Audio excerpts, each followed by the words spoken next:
TC number 370, 5 seconds. Start. Mr. Deputy Speaker, Sir, agriculture is the backbone of this country's economy. Staggering agriculture shatters country's economy and a strong agricultural sector strengthens the country and its economy.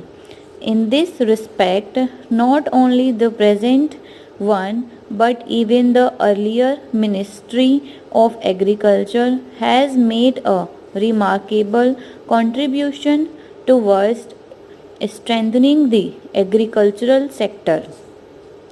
I recall the days in 2012 to 13 when maize, which was the foodstuff of pigs in America, was being exported to India and supplied to the people who stood in long queues to get it. I have seen this with my own eyes. Today, we see both the food and agriculture ministers being taken to task even if a little substandard wheat is sold through fair price shops. Along with the farmers, the officials of the agriculture ministry deserve appreciation for the progress made in the field of agriculture. I also congratulate them for the good rabi crop. As regards the provision of facilities made for the development of agriculture, it leaves no scope for criticism. All these things are ample proof of support of the opposition.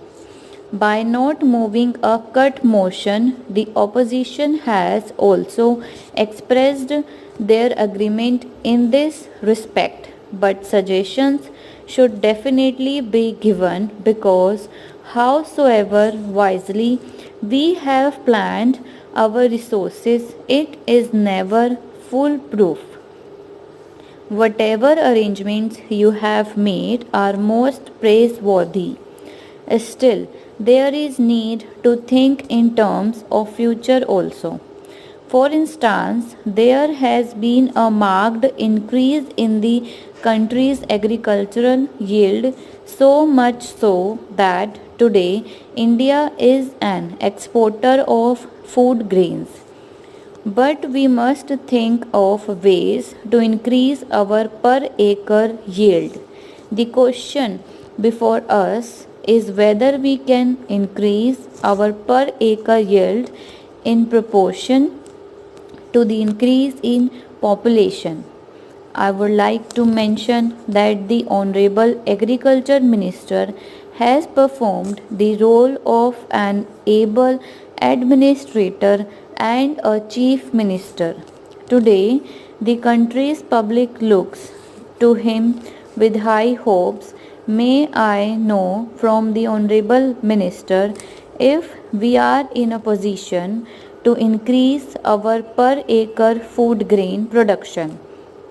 Can we reach the level of Japan where agricultural production has gone as high as 90% to 95%?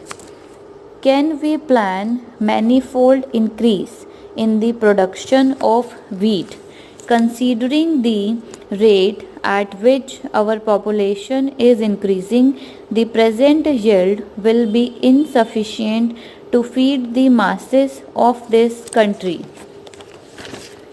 I would like to draw the attention of the Honorable Minister towards what is necessary for agriculture in this country.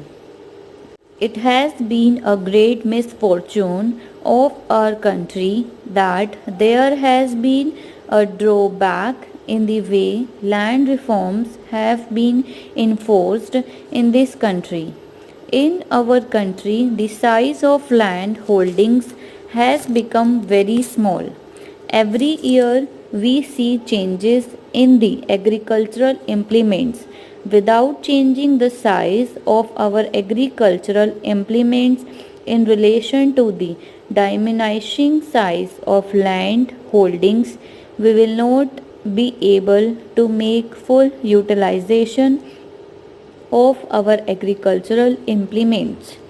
This aspect should be kept in mind, otherwise, modernization of agriculture will not be possible.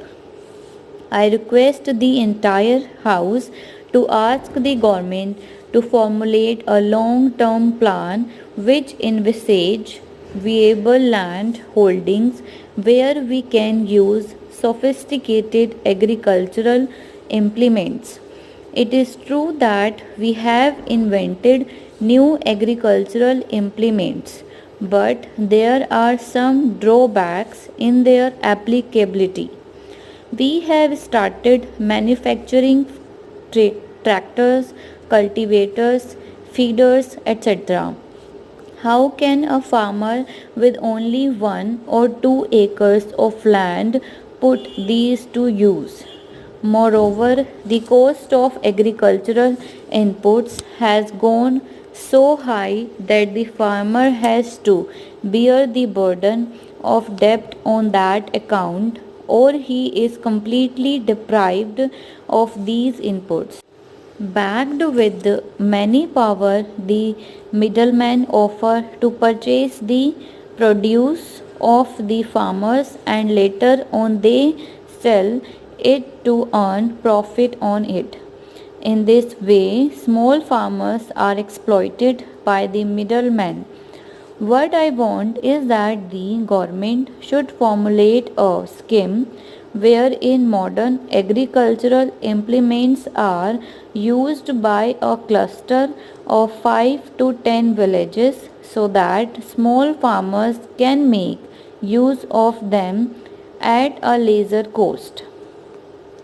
The second most important input for agriculture is fertilizer and seeds.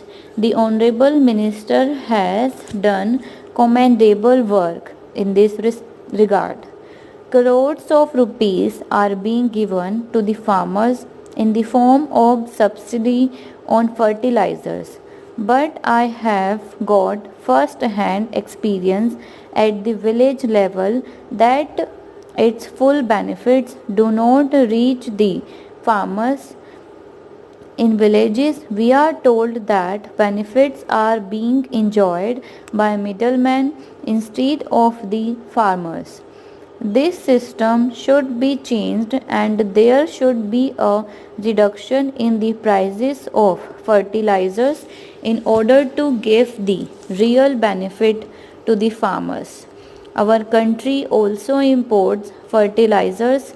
According to my information, there is scope to increase the production of fertilizer in the country.